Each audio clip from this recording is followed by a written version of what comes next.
Stavit ćemo malo brašna. I ovo što je donji deo bio, prvo to stavljamo dole.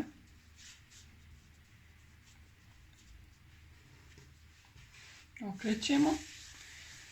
Znači naše testo treba da je malo više u brašnu, da se ne bi poslije lepilo.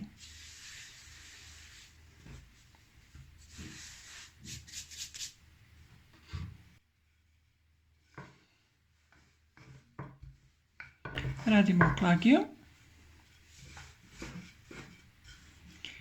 Znači kako najjednostavnije razvući testo.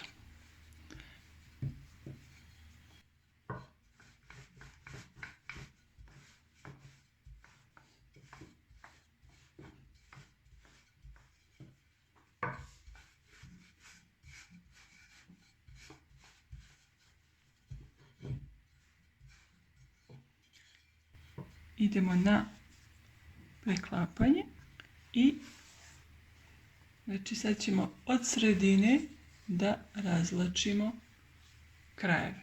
Znači idemo od sredine i razvlačimo prema krajevima.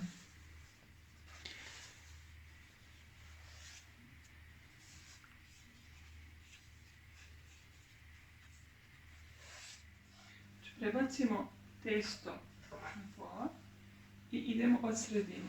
Razvlačimo srednji dio i od sredine idemo prema krajevima.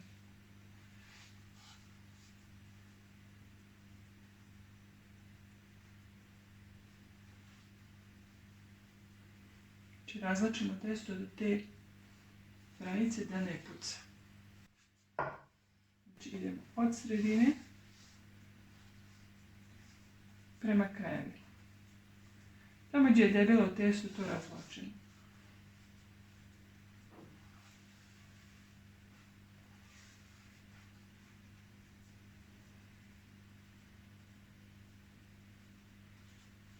I gotovo.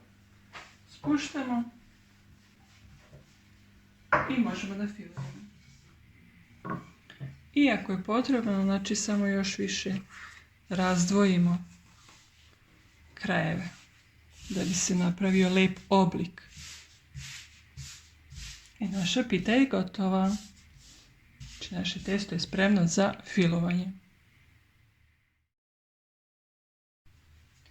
Stavit ćemo malo brašna.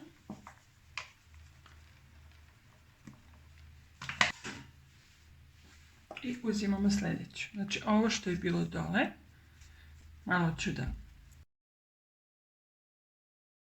uvaljam brašna, okrenut ću, jer taj donji deo je mekši i više se lepi. Znači stavim svoju juhicu u brašnu da mi se ne lepi i idem na razvlačenje.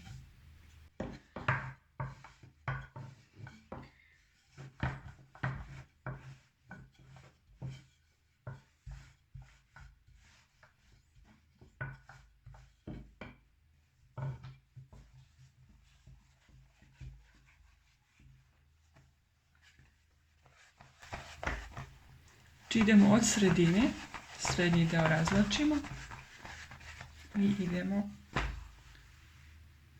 na kraj.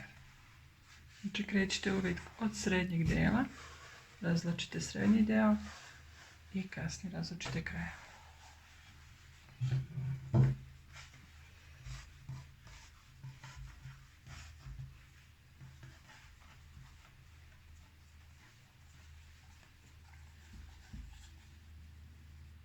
Stavit ćemo ulje i nastavljamo dalje.